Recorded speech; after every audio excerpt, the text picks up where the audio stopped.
Hello student, कैसे हैं आप सब।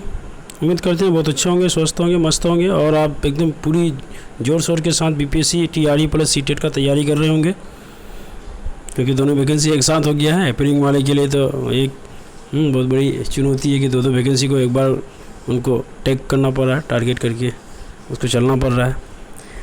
बहुत ज़्यादा पढ़ाई करनी पड़ती होगी। चलिए मैं भी थोड़ा सा इसमें आपको मदद कर दूँ। मैं आपके लेके आया हूँ 30 क्वेश्चन सीटीईटी 2023 यानी सीटेट 2023 7 फरवरी 2023 में जो क्वेश्चन पूछा हुआ है, जो 2022 वाली एग्ज़ाम 23 में हुई थी, 28 जनवरी से स्टार्ट हुई थी और कंटिन्यू आपका चला था। उसी के लिए हम आपके रिगार्डिंग 30 क्वेश्चन लेके आए 7 फरवरी 2023 में जो पूछा हुआ क्वेश्चन है। पहला क्वेश्चन है कि टेपियोका कसा हुआ पौधे का खाने योग्य हिस्सा है। इस डैश दिया हुआ ए है और यह बी में प्रचुर मात्रा में उगाया जाता है। ए और बी क्रमशः है, ए और बी क्रमशः क्या है, ये पूछा गया है।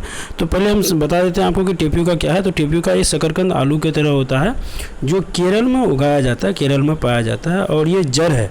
आप जो साबूदाना जो मार्केट में देखते हैं, मार्केट में जैसे खीर वगैरह जो बनाया जाता है साबूदाना से, वो टेपियोका से ही बनाया जाता है। तो टेपियोका कहाँ है, ये जड़ है और ये पाया जाता है आपका कहाँ, केरल में। तो इसका आंसर क्या हो जाएगा, सी। इसका आंसर क्या हो जाएगा, सी हो जाएगा आंसर। चलिए नेक्स्ट क्वेश्चन देखते हैं हम लोग। क्वेश्चन नेक्स्ट है कि ए की कमी से रक्त अल्पता यानी एनीमिया होता है और बी तथा बी ए के उत्तम स्रोत है। ए बी और सी क्रम से क्या है, ये सवाल है कि जो एनीमिया जो रोग होता है ये किसकी कमी से होता है। तो लोहे की मात्रा यानी आयरन की मात्रा जब शरीर में कम हो जाता है, इसलिए हो जाता है ये आपका एनीमिया बीमारी। तो इसको दूर करने के लिए यानी इस बीमारी को दूर करने के लिए आप क्या लेंगे शरीर की में। जब लोहा की मात्रा कम होगी, आयरन की मात्रा कम होगी, तो आयरन को बढ़ाना पड़ेगा। तो आयरन की मात्रा को बढ़ाएंगे, उसके लिए पालक और खजूर ये सबसे बेस्ट है। इससे आप लीजिए, इससे आयरन की मात्रा आपके शरीर में बढ़ेगा। तो इसका आंसर क्या हो जाएगा, आपका आंसर हो जाएगा सी। आंसर क्या हो जाएगा इसका, सी हो जाएगा आंसर, ये वाला हो जाएगा सी। हाँ, अब ये क्यों नहीं होगा, ये कैल्शियम की मात्रा को तो बढ़ाना नहीं है, क्योंकि लोहे की मात्रा को बढ़ाना। और दूध और अंडे में कैल्शियम पाए जाते हैं। लोहे बी नंबर लोहा है, लेकिन यह दूध और अंडे दे दिया। दूध में भाई मेरे ये पाया जाता है आपका कैल्शियम पाए जाते हैं, इसीलिए ये आंसर नहीं होगा। सी में क्या है, कैल्शियम, पालक, खजूर, ये नहीं होगा। आयरन की मात्रा जब कमी हो गई, आयरन की कमी से एनीमिया रोग होती है, तो आयरन की मात्रा को बढ़ाएंगे। तो आयरन की मात्रा को बढ़ाने के लिए आपको पालक और खजूर करना होगा। चलिए नेक्स्ट 63 क्वेश्चन है कि अंजलि नई दिल्ली से तिरुवनंतपुरम रेल द्वारा यात्रा करती है। उनको दिल्ली से तिरुवनंतपुरम जाना और किसके माध्यम से, रेल के माध्यम से जाता है। तो अपनी रेल यात्रा के दौरान वो निम्नलिखित में से किन नदियों से गुजरते हैं, उस नदी का नाम बताना है।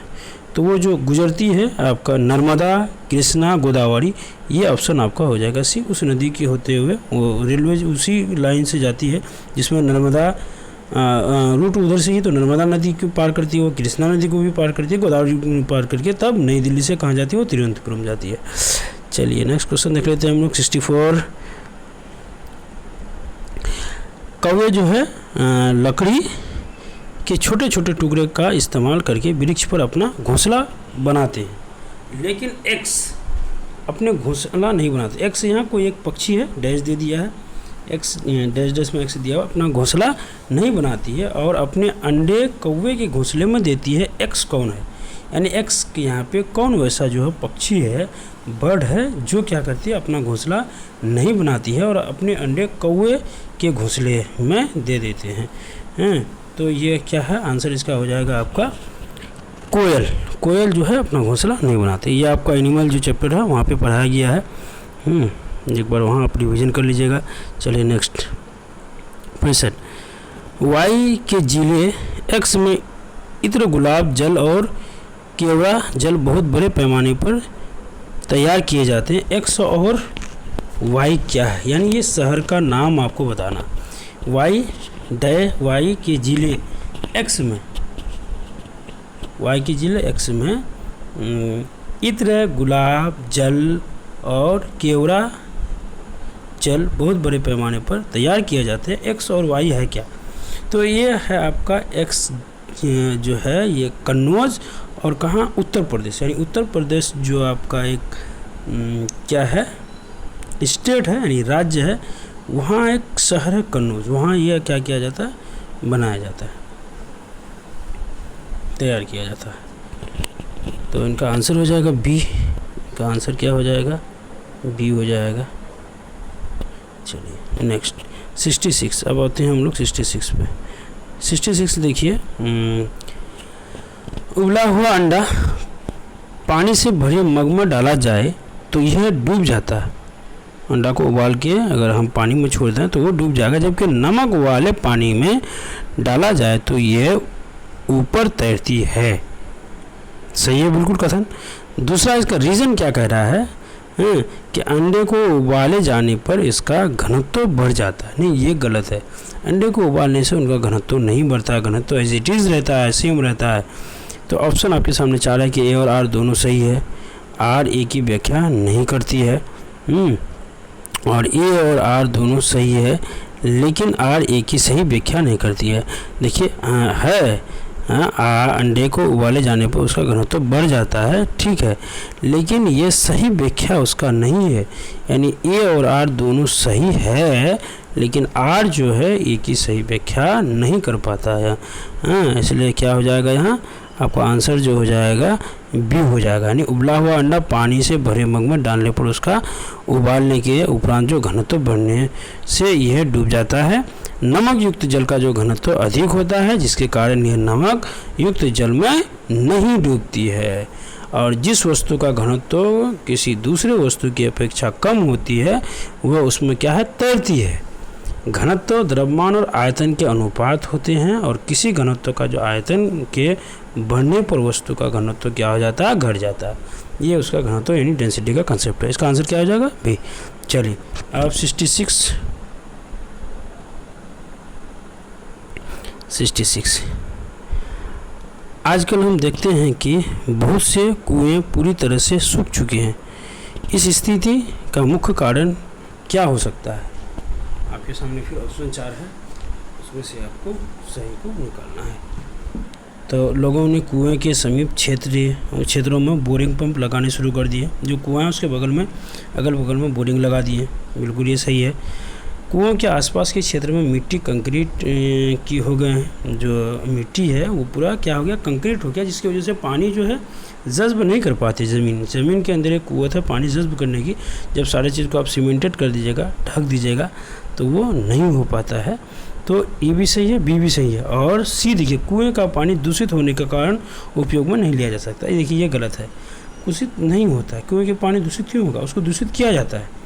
तो इसमें ऑप्शन कौन सा हो जाएगा, ए और बी दोनों सही है, इसलिए ऑप्शन हो जाएगा आपका फर्स्ट। ऑप्शन कौन सा हो जाएगा, फर्स्ट। नेक्स्ट क्वेश्चन पे आते हैं। ठहरे हुए जल पर मिट्टी का तेल डालना बरसात के दिनों में मच्छर के प्रजनन को रोकने का एक सामान्य तरीका है। इसका क्या कारण है?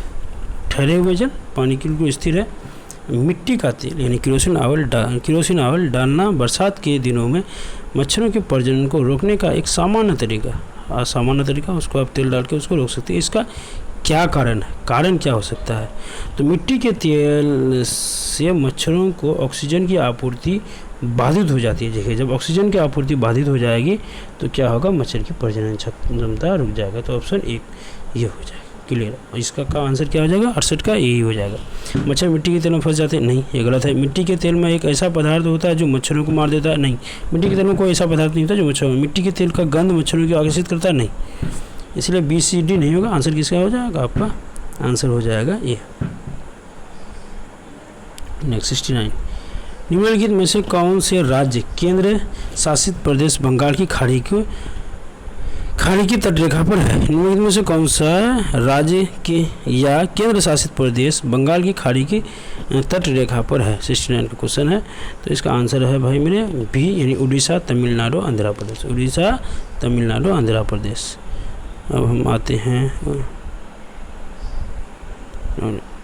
नेक्स्ट क्वेश्चन पे।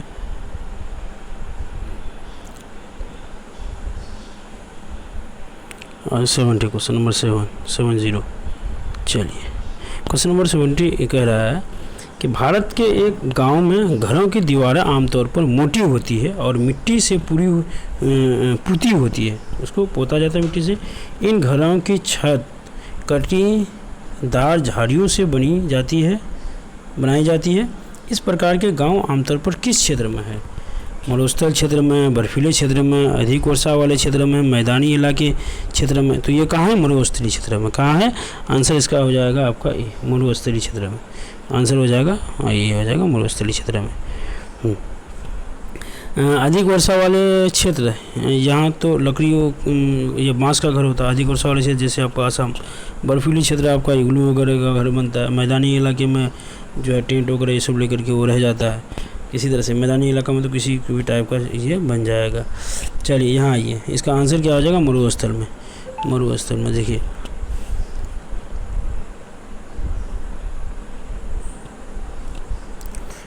अब 71 शकरकंदी एक जड़ है। शकरकंद एक जड़ है और रीजन दिया हुआ है यानी तर्क दिया, ये भोजन यानी खाद्य पदार्थ संग्रहित करती है।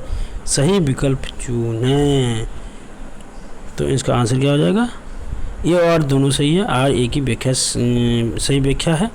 ए और आर दोनों सही है लेकिन आर ए की सही व्याख्या नहीं है। ये आंसर इसका हो जाएगा बी। क्लियर?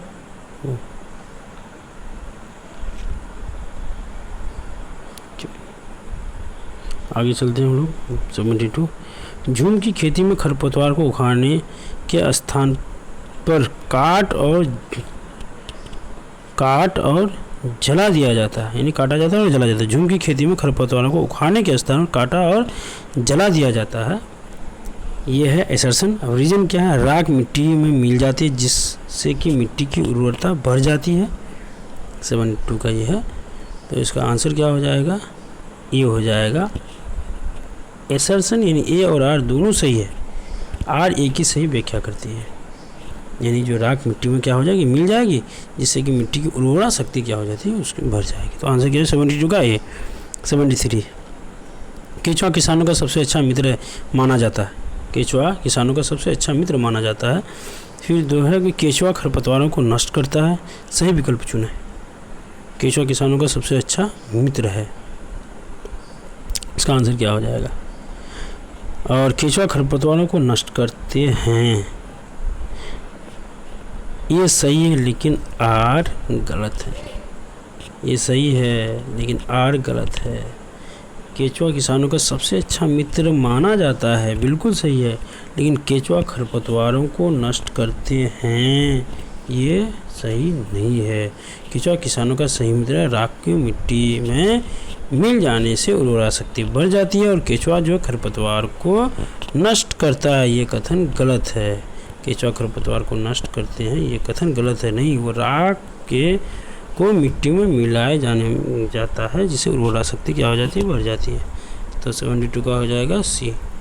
74 राजीव अपने घर में कंपोस्ट यानी वनस्पति खाद बनाना चाहता है। निम्नलिखित में से कौन से अपशिष्ट पदार्थ उसको कंपोस्ट पीट में डालना चाहिए? कौन सा डालना चाहिए? तो वनस्पति छिलके, छनी हुई चाय की पत्तियां, कागज, ये डाला जाए। चलिए 75 बीज क्या है? सजीव है क्योंकि वो पौधों का भाग है। बीज निर्जीव है क्योंकि हम इसको पका सकते हैं। बीज क्या है? निर्जीव है। 75 का हो जाएगा बी। बीज क्या है? निर्जीव पदार्थ है भाई, निर्जीव है और इसको हम पका सकते हैं। बीज को पकाया खाया, जैसे कटहल का बीज उसको पका के खाया जाता है। बहुत सारा बीज है उसी तरह से पका के खाया जाता है। चलिए 76 एक पर्यावरण अध्ययन शिक्षक के द्वारा बच्चों के आकलन में निम्न में से क्या किया जाना चाहिए? पर्यावरण अध्ययन शिक्षक के द्वारा बच्चों का आकलन में, बच्चों का आप जो इवोल्यूशन कीजिएगा उसमें क्या किया जाना चाहिए? फिर आपके सामने 4 ऑप्शन है और नीचे उनका आंसर्स आपको क्लिक करना है यानी देना है। तो 76 में देखिए क्या, बच्चों के बारे में गुणवत्ता कथा लिखना। किसके? एक पर्यावरण अध्ययन शिक्षक के द्वारा, ये शिक्षक के द्वारा ये कार्य करना है। तो बच्चों के बारे में गुणवत्ता कथन लिखना, बिल्कुल बच्चों के बारे में क्या गुण है उसका ये लिखना। अब गुण को नहीं लिखना है। बच्चों को सिर्फ कुछ ही पक्षों पर केंद्रित होना, सिर्फ कुछ ही पक्षों पर केंद्रित होना, न कुछ पक्षों पर, सारे पक्षों पर रखा जाएगा, इसलिए भी नहीं होगा। बच्चों की सीखने की क्षमता पर ध्यान केंद्रित करते हुए जानकारी अभिलिखित करना, ये सही है। बच्चों के पूर्व अभिलेखा की तुलना करा, यानी पहले से ज्ञान, सामने का नहीं, पहले का ज्ञान को अर्जित करना। तो ए, सी और डी ये तीनों सही, ऑप्शन कहाँ हो जाएगा? सी हो जाएगा। 72 का क्वेश्चन है कि निम्न में से कौन सा पर्यावरण अध्ययन शिक्षण में विद्यालय क्षेत्र भ्रमण का महत्वपूर्ण लक्षण है? निम्नलिखित में से कौन सा पर्यावरण अध्ययन शिक्षण में विद्यालय क्षेत्र भ्रमण का महत्वपूर्ण लक्षण है? तो इसका आंसर क्या हो जाएगा आपका? इसका आंसर हो जाएगा, पहले ऑप्शन को देख लिया जाए, विद्यार्थी में नई अधिगम जानकारी लेने की और सीखने की रुचि जगाना। अच्छा, दूसरा क्या है कि विद्यार्थियों और शिक्षक दोनों के नियमों सीखने सिखाने की प्रक्रिया को मुक्ति मिलना। ना बाबा, ये तो आपका गलत हो जाएगा, भी नहीं होगा। सी क्या है? शिक्षण अधिगम के लिए निधि का सही उपयोग करना और अपने बच्चों को पिकनिक पर जाते हुए देख अभिभावकों को प्रसन्न होना। नहीं, इसका आंसर क्या हो जाएगा? ये, यानी विद्यार्थी में नई अधिगम जानकारी लेने की और सीखने की रुचि को जगाना। ये शिक्षक है, शिक्षक इस काम को करेंगे, रुचि जगाएंगे बच्चों के अंदर। ठीक, चलिए, तो आंसर हो जाएगा ये। चलिए 78, पर्यावरण अध्ययन पाठ्यचर्या में विषय आधारित उपागम का पालन क्यों किया गया है? 78 क्यों किया गया? एक ही बार में अधिक से अधिक संकल्पनाओं को पूरी करना, संसाधनों को बचाना, बच्चों में अर्जित ज्ञान को संपूर्ण आकलन करना और विद्यार्थियों को सामाजिक और प्राकृतिक दोनों के बारे में संवेदनशील बनाना। नहीं, इसका आंसर हो जाएगा सी, बच्चों को अर्जित ज्ञान का संपूर्ण आकलन करना। अर्जित ज्ञान जो ज्ञान है उसको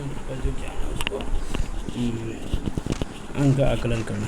78 का क्या हो जाएगा? सी। 79, पर्यावरण अध्ययन शिक्षण के संबंध में NCF 2005 की प्रस्तावना नहीं है, नेगेटिव खोजना है। करके सीखने वाली गतिविधि, ये बिल्कुल है। विषय संबंधित उपागम, ये भी है। विद्यार्थियों के अनुभव और संदर्भ को जोड़ना, बिल्कुल है। तकनीकी शब्दावली को जाना, टेक्निकल जो इश्यूज है उसको जाना, ये नहीं है। आंसर क्या हो जाएगा इसका? नेगेटिव खोजना, इसलिए नहीं, डी हो जाएगा। 80 क्वेश्चन 80 में आते हैं। पर्यावरण अध्ययन शिक्षण अधिगम में कविताओं और कहानियों का महत्व है। क्यों महत्व है? बच्चों में जिज्ञासा विकसित होती है, बिल्कुल होती है। बच्चों की सौंदर्य बोध विकसित होती है, हाँ बिल्कुल होती है। बच्चों को संदर्भित अधिगम वातावरण प्रदान करता है, यानी सही है। 80 का ये भी सही है, बी भी सही है और सी भी सही है। और डी पे विभिन्न अमूर्त वातावरण की व्याख्या होती है। विभिन्न अमूर्त, देखिए इमेजनरी पार्ट का यहाँ पे व्याख्या करना है, इमेजनरी नहीं, जो रियल चीज़ है उसको दिखाना। बच्चा है, उसको कविता और कहानी के माध्यम से उसको सिखाना है, इसीलिए ऑप्शन डी नहीं होगा।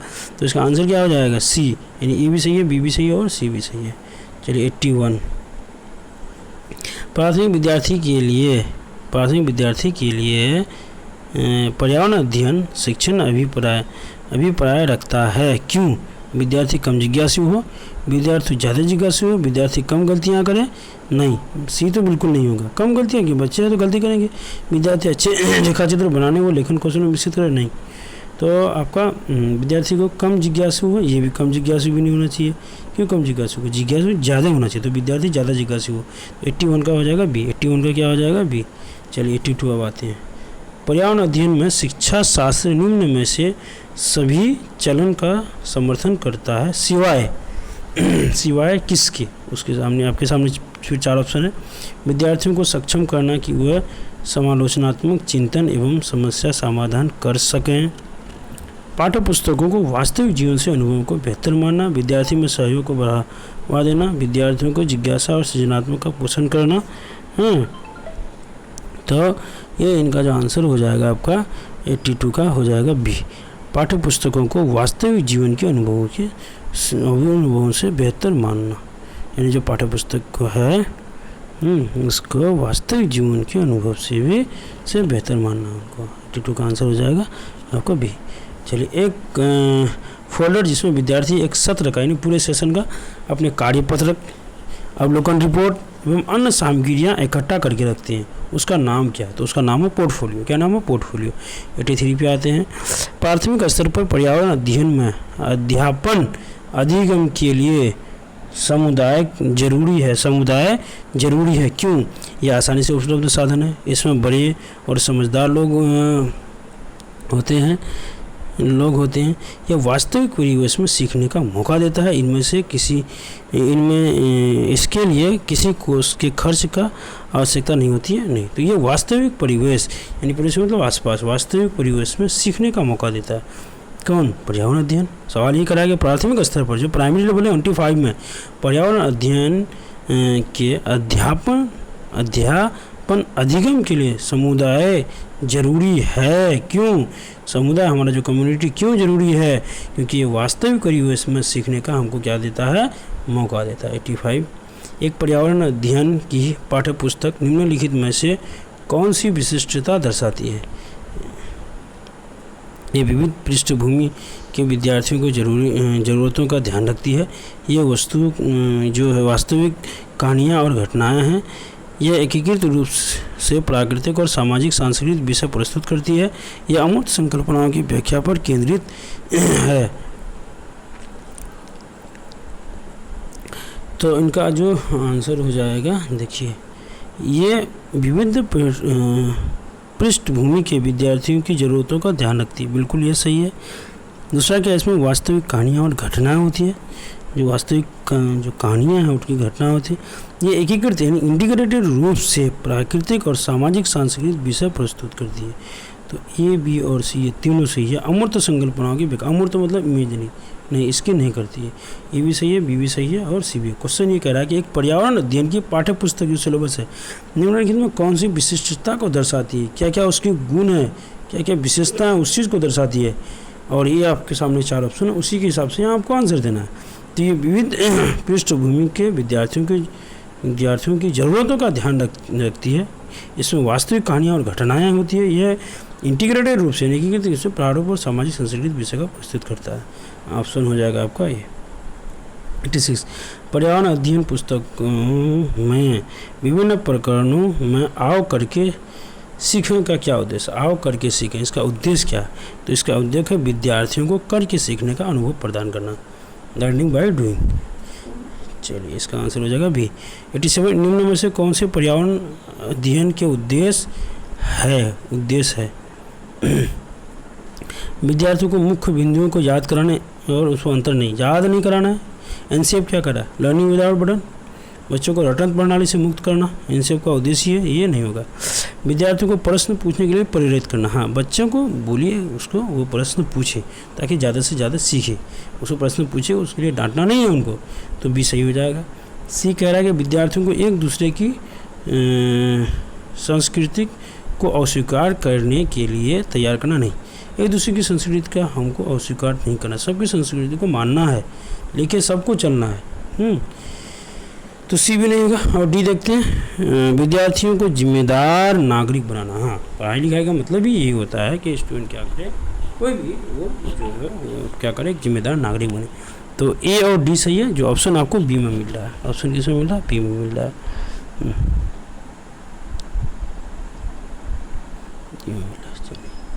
आगे देखा जाए, पर्यावरण अध्ययन के एनसीईआरटी की पाठ्य पुस्तक में खाली स्थान दिया गया है। खाली स्थान क्यों दिया गया है? विद्यार्थियों को मन चिंतन करने के लिए अवसर देने के लिए, विद्यार्थियों को जो है मन चिंतन करने के लिए अवसर देने के लिए, यानी देने के लिए, मौका देने के लिए किया गया। तो 88 का हो जाएगा आपका ए, 88 का हो जाएगा ए। चलिए 89 में है, कक्षा 1 और 2 के पर्यावरण अध्ययन में एनसीएफ 2005 ने कोई पाठ्यपुस्तक निर्धारित नहीं किया है। इसका सर्वाधिक उपयुक्त कारण है, यानी आपका जो क्लास 1 और 2 के बच्चे हैं उसको पर्यावरण अध्ययन नहीं पढ़ाना है। पर्यावरण अध्ययन कहाँ से स्टार्ट होता है? क्लास 3 से स्टार्ट होता है। तो उसमें इसका सर्वाधिक उपयुक्त कारण क्या है? आपके सामने ऑप्शन फिर 4 है। विद्यार्थी संदर्भित अधिगम परिवेश से सीखते हैं, पहला। दूसरा क्या है? कक्षा 1 और 2 के विद्यार्थी पर्यावरण अध्ययन सीखने के लिए बहुत छोटा है, बच्चे की समझ हो सकता है, वो सीख सकता है। पर्यावरण अध्ययन कक्षा 3 के उपरांत उपयुक्त है, ये भी आपका नहीं होगा। प्राथमिक स्तर के बच्चों का पाठ्यचर्या के भार को कम करने के लिए, यानी सिलेबस को, पाठ्यचर्या को कम करने के लिए बच्चा, क्योंकि छोटा बच्चा है, 1 2 के बच्चे हैं, उनको पहले लाइन पे तो लगाइए, पटरी पे तो लेके आइए उनको, फिर धीरे धीरे जब जिज्ञासा सीखेगा फिर उनको आप पढ़ाना स्टार्ट कर देंगे। तो ए और डी इसका सही है। ए और डी क्या है, इसका आंसर सही है। तो ए और डी किसमें मिलता है, ए और डी, ऑप्शन ए यानी फर्स्ट में ही मिलता है। लास्ट क्वेश्चन है क्वेश्चन, एक दक्ष पर्यावरण अध्ययन शिक्षक वह है जो ऐसे शिक्षा शास्त्रीय प्रक्रियाओं का उपयोग करता या करते हैं जो वास्तविक तौर पर बच्चे के जीवन और विषय से संबंधित हो। यानी इसका क्या हो जाएगा, डी। आंसर क्या हो जाएगा, डी।